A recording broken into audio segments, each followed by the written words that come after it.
नमस्कार, 9 की 9 खबर में आपका स्वागत। मैं राहुल ओझा आपके साथ। बीजेपी में आज चंपाई सोरेन शामिल हो जाएंगे। पूर्व सीएम चंपाई सोरेन बीजेपी में शामिल होंगे। धुरवा गोल चक्कर मैदान में भव्य मिलन समारोह रखा गया है।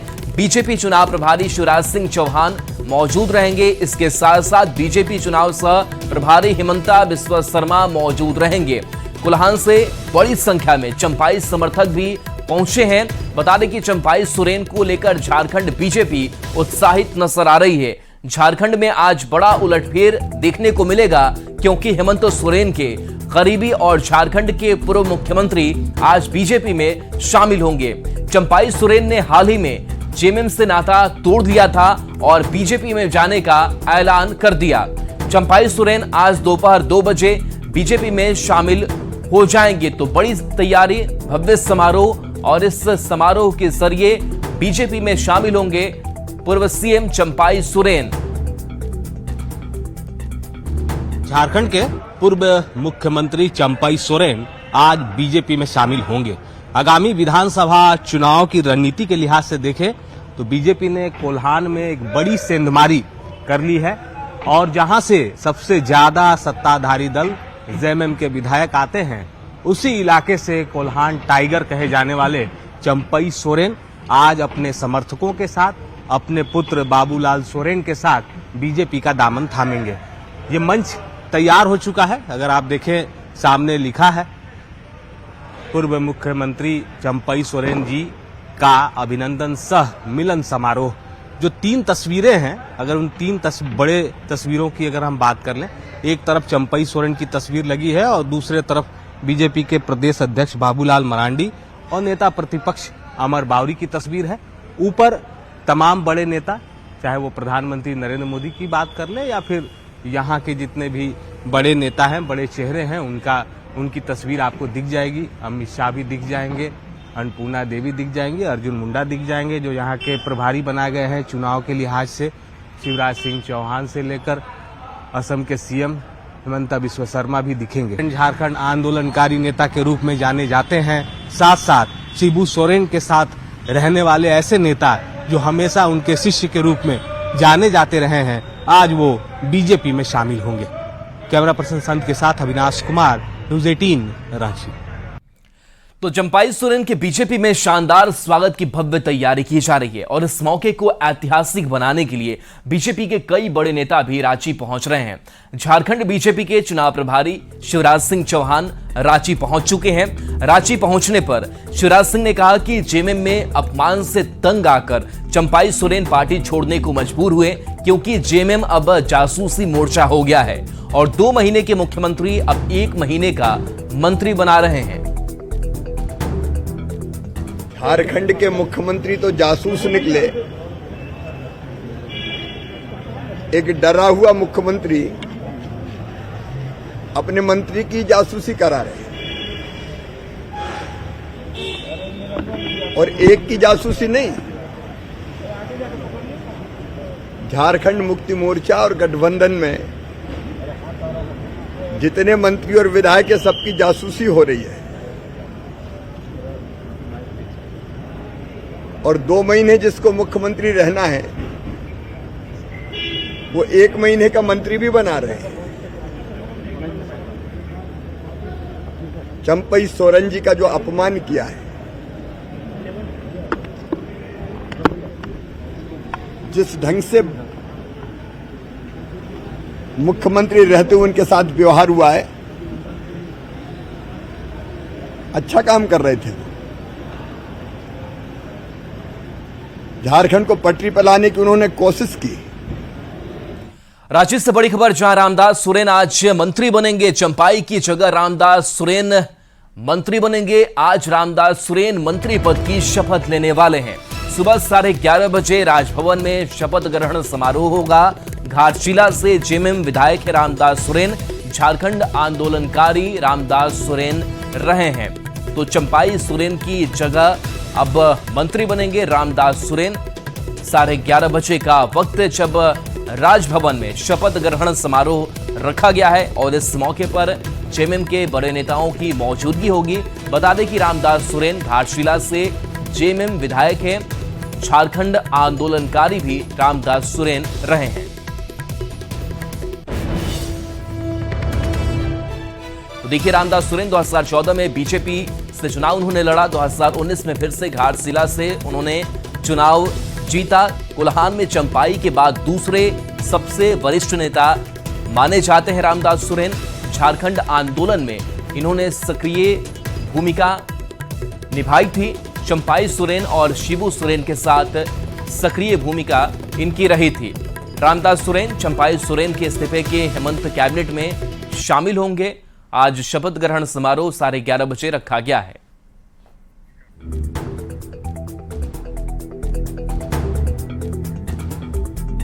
आरएलएसपी पार्टी के पूर्व राष्ट्रीय महासचिव रवि उज्जवल कुशवाहा ने जेडीयू का दामन थाम लिया। उनके साथ करीब 200 कार्यकर्ताओं ने जेडीयू की सदस्यता ली। इस मौके पर पार्टी के राष्ट्रीय महासचिव मनीष वर्मा ने कहा कि उज्जवल कुशवाहा के आने से जेडीयू को मजबूती मिलेगी। वहीं तेजस्वी यादव के ट्रांसफर पोस्टिंग को लेकर बयान पर भी मनीष वर्मा ने निशाना साधा। ये उनके मनस्थिति को ये बताता है। उनकी जो सोच है वही अपनी सोच दूसरे पे भी वो आरोपित करते हैं। इसके विषय में मुझे कुछ कहना नहीं है। बेबुनियाद मनगढ़ंत आरोप वो लगाते रहते। बड़ी खबर कटिहार से है, जहां बिहार पुलिस सिपाही भर्ती परीक्षा में धांधली का खुलासा हुआ है। 28 अगस्त को हुई सिपाही भर्ती परीक्षा में गड़बड़ी करने के आरोप में पुलिस ने सॉल्वर गैंग के 7 लोगों को गिरफ्तार किया है। हरिशंकर नायक परीक्षा केंद्र पर अभिषेक कुमार के बदले चेतन कुमार को परीक्षा देते हुए पकड़ा गया है। गिरफ्तार चेतन भागलपुर के जगदीशपुर का रहने वाला है, जो भागलपुर के सैंडिस कंपाउंड में सिपाही बहाली को लेकर मंदार एकेडमी नाम से फिजिकल ट्रेनिंग क्लास चलाता है। चेतन के साथ साथ सॉल्वर गिरोह के रैकेट में शामिल और 4 लोगों को गिरफ्तार किया गया है। इसके अलावा कोढ़ा थाना क्षेत्र के नवोदय विद्यालय परीक्षा केंद्र से भी 3 लोगों को गिरफ्तार किया गया है। कटिहार पुलिस सॉल्वर गैंग के तार खंगालने में जुटी हुई है। थोड़ी कड़ाई से उस छात्र से एग्ज़ाम के बाद मैंने जब पूछताछ की तो उसने ये एक्सेप्ट किया कि हाँ, वो अभिषेक कुमार जो भागलपुर के रहने वाले उनकी जगह पे परीक्षा देने आए थे। इनका वास्तविक नाम जो है वो चेतन कुमार है, जो कि थाना जगदीशपुर जिला भागलपुर के रहने वाले हैं। हम लोगों ने सॉल्वर गैंग के 3 और सदस्यों सागर कुमार, अमित कुमार यादव और कृष्ण कुमार, जिसमें से 2 बांका जिला के रहने वाले, एक सहरसा जिला के रहने वाले हैं। इनको पूछताछ के लिए पहले तो गिरफ्तार किया, फिर पूछताछ किया। पूछताछ के क्रम में इनका मोबाइल जो अभियुक्त भाग गया था, उसका मोबाइल इन लोग के पास से बरामद। अभिषेक कुमार। क्या किसके नाम पर परीक्षा दे रहे थे? अभिषेक कुमार। अब आपका क्या नाम है सर? चेतन कुमार। इसके लिए क्या कुछ मिला था? जी सर, भाई था सर। पैसा वैसा भी लिए थे क्या? नहीं सर। तो क्यों दे रहे थे सर? वो दौड़ धूप नहीं पता था, एग्जाम में नहीं निकाल पाता था। अच्छा, नहीं निकाल पाते तो आप उसके बदले दे दिए? जी। आप करते क्या? जी, पढ़ाई करते हैं सर। तो आपको कॉन्फिडेंस था कि आप निकाल लीजिएगा, आपका भाई नहीं निकाल पाएगा? जी सर। है? जी सर। बिहार के सबसे बड़े सरकारी अस्पताल पीएमसीएच में व्यवस्था बदल चुकी है। अब एक ही छत के नीचे ओपीडी के सभी विभागों को शिफ्ट कर दिया गया है। सेंट्रल यूटिलिटी ब्लॉक में इलाज से लेकर जांच और दवा के लिए काउंटर भी एक ही जगह शिफ्ट हो चुके हैं। 5वां फ्लोर पूरी तरह सीसीटीवी कैमरे की निगरानी में है। यहां दलालों का पहुंचना नामुमकिन है। इस खास व्यवस्था को लेकर पीएमसीएच के अधीक्षक डॉक्टर आईएस ठाकुर से बात की है पटना संवाददाता रजनीश कुमार ने।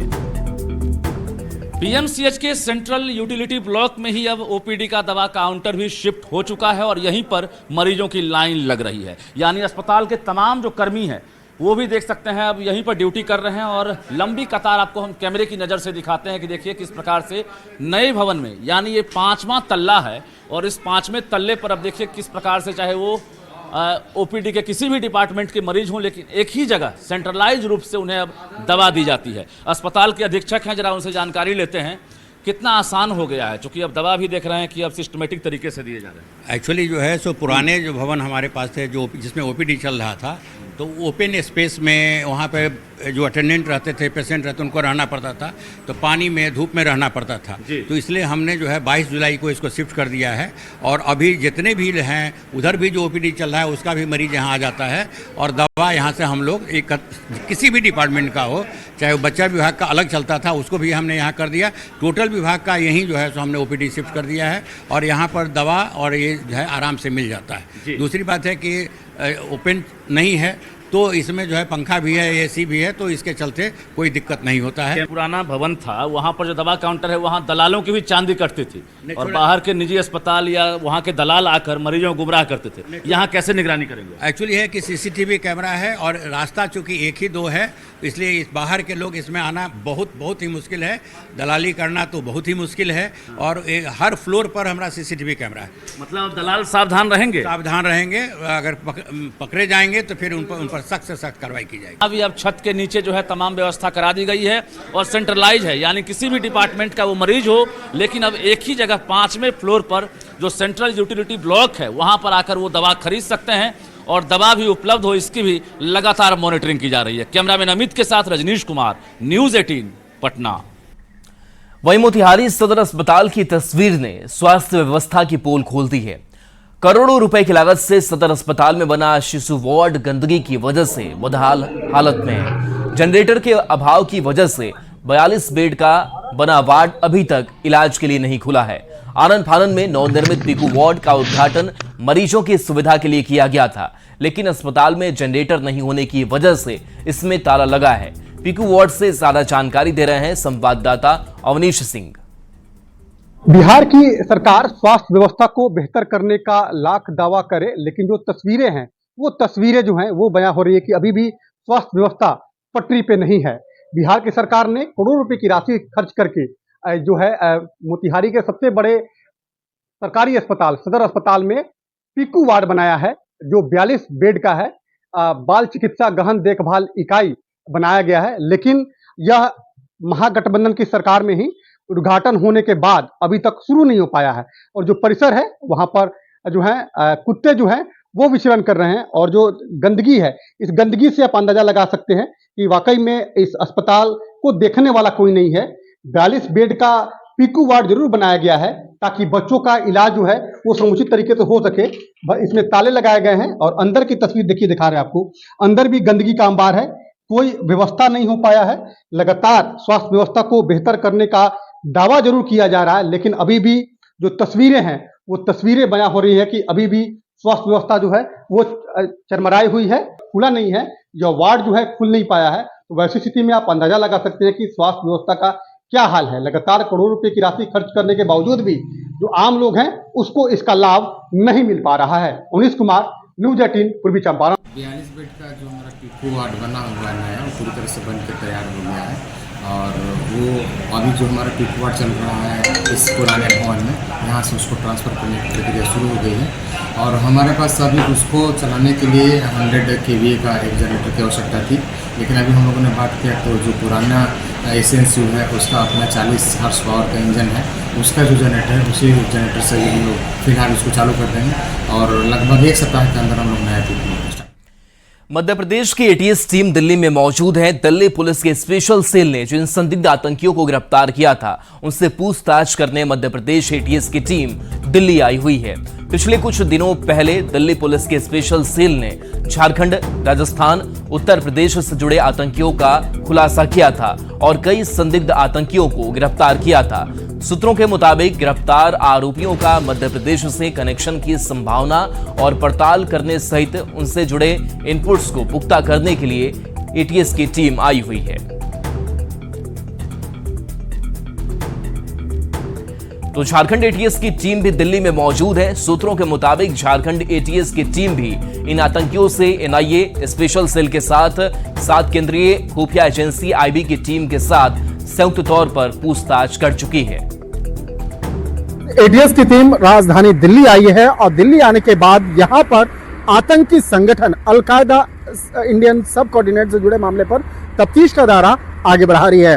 जिस तरह से अगर मामले की बात करें तो पिछले 1 सप्ताह पहले जिस तरह से दिल्ली पुलिस के स्पेशल सेल ने एक बड़ी कार्रवाई को अंजाम देते हुए 3 राज्यों में सर्च ऑपरेशन की कार्रवाई को अंजाम दी थी, जिसमें कि प्रमुख तौर पर झारखंड, उत्तर प्रदेश और राजस्थान में सर्च ऑपरेशन की कार्रवाई को अंजाम देते हुए आतंकी संगठन अल कायदा से जुड़े हुए एक उसकी जो सहयोगी संस्था है अल कायदा इंडियन सब कोऑर्डिनेट के मामले में एक बड़ा खुलासा किया गया था। और इस मामले पर जब तफ्तीश का दायरा आगे बढ़ाया तो पता चला कि उसका कई राज्यों से जुड़ा हुआ कनेक्शन निकल के सामने आ रहा है। लिहाजा इन तमाम मामलों की गंभीरता को देखते हुए अलग अलग राज्यों में भी इस मामले पर तफ्तीश का जो दायरा है वो आगे बढ़ाया जा रहा है। और जिस तरह से हमारे सूत्र बताते हैं कि इस मामले में मध्य प्रदेश पुलिस की जो एटीएस की टीम है उसे इस मामले की जानकारी मिली कि जो तफ्तीश का दायरा है वो अब मध्य प्रदेश की तरफ भी बढ़ता हुआ नजर आ रहा है, क्योंकि मध्य प्रदेश में कई ऐसे संदिग्ध जो लोग हैं वो अब स्पेशल सेल के रडार पर थे। लिहाजा इन तमाम मामलों की गंभीरता को देखते हुए मध्य प्रदेश एटीएस की टीम दिल्ली पहुंची और दिल्ली पहुंचने के बाद उन तमाम गिरफ्तार आरोपियों से विस्तार से पूछताछ कर रही है। एक तरह से कह सकते हैं ये ज्वाइंट इंट्रोगेशन है, जिस तरह से मध्य प्रदेश एटीएस की टीम और दिल्ली पुलिस की स्पेशल सेल की टीम के द्वारा एक ज्वाइंट तौर पर पूछताछ की गई और ये जानने का प्रयास किया गया कि इन आतंकियों के जो संदिग्ध आतंकी हैं जो गिरफ्तार हुए हैं इनके मंसूबे क्या थे, किस तरह से अलग अलग राज्यों में यह अपना दायरा जो है वो बढ़ाने की कोशिश में जुटा हुआ था और किस तरह से इसके आगे की प्लानिंग थी। तो इन तमाम साजिशों का पर्दाफाश करने के लिए एक तरह से कह सकते हैं कि मध्य प्रदेश एटीएस की टीम राजधानी दिल्ली पहुंची है और इस मामले में विस्तार से तफ्तीश कर रही है। इस मामले पर हालांकि औपचारिक तौर पर मध्य प्रदेश एटीएस की टीम कुछ भी कहने से बच रही है। शंकर आनंद, न्यूज़ 18, दिल्ली। मुंगेर के धरहरा प्रखंड के अलग अलग 4 क्षेत्रों में गंगा का पानी भर चुका है, जिस कारण धरहरा प्रखंड के मानगढ़ सिंघिया मुख्य सड़क का कटाव शुरू हो गया है, जिसके बाद जिला प्रशासन ने कटाव रोकने के लिए काम शुरू कर दिया है। कुछ जगहों पर बोरी में मोरंग भरकर डाला गया है तो वहीं कुछ जगहों पर ईंट के टुकड़े डालकर सड़क को कटाव से बचाव के लिए रखा जा रहा है। गांव के लोगों का कहना है कि प्रशासन की तरफ से कोई मदद नहीं मिल रही।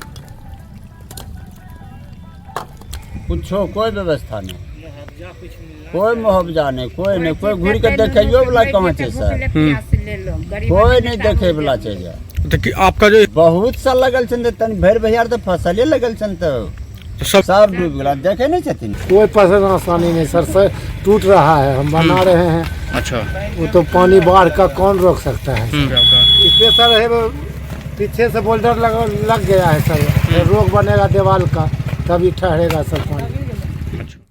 बेतिया के मझौलिया में जर्जर लोहे का पुल किसी बड़ी अनहोनी को दावत दे रहा है। स्कूली बच्चे और गांव के लोग जान जोखिम में डालकर राहगीर आने जाने को मजबूर हैं। इस जर्जर पुल पर हर दिन छोटे बड़े सैकड़ों वाहन दौड़ते हैं। इस जर्जर पुल के दोनों तरफ रेलिंग टूट चुकी है, जो किसी बड़े हादसे को दावत दे रही है। फिर भी जर्जर पुल से लोगों का आना जाना जारी है।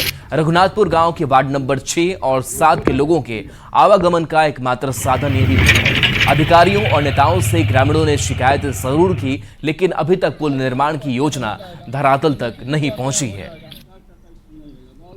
प्रेजेंट जो हमारे विधायक जी हैं, मैं उनसे भी बात किया हूं।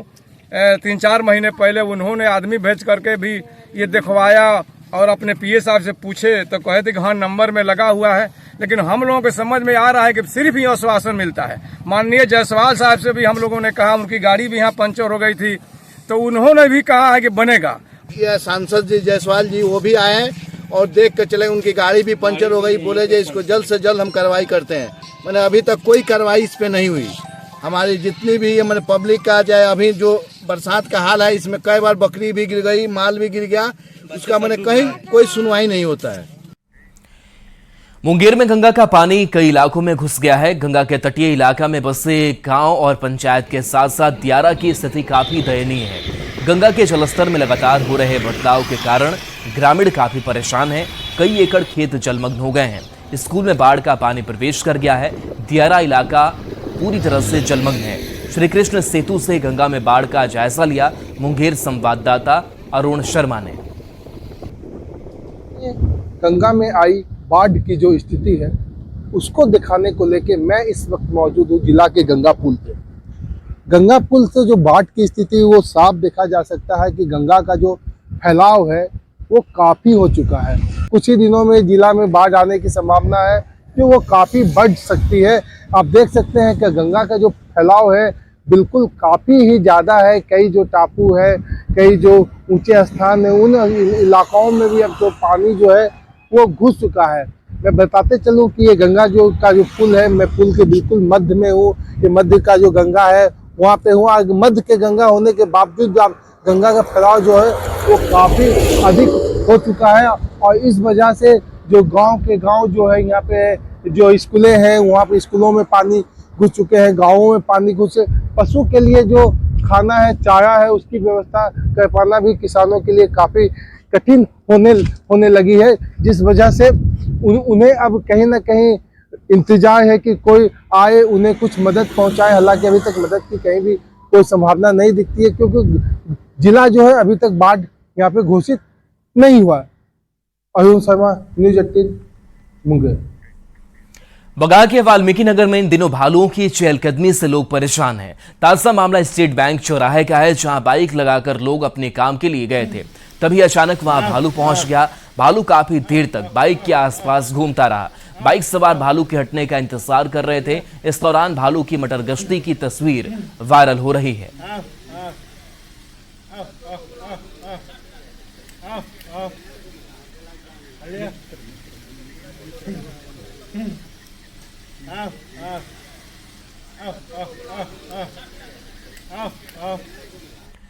सिवान में महावीरी अखाड़ा हर्षोल्लास के साथ निकाला गया। अखाड़े में युवाओं ने कई करतब दिखाए। परंपरागत तरीके से जुलूस निकाला गया, जिसमें जय श्री राम और जय हनुमान की चारों तरफ गूंज सुनाई दी। वहीं महावीरी अखाड़ा में सुरक्षा की दृष्टि को लेकर भी चौराहों पर पुख्ता इंतजाम किए गए।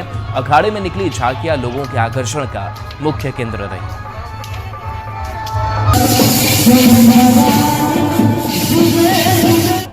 और चलिए न्यूज़ 18 बिहार झारखंड पर खबरें आपके लिए लगातार जारी हैं।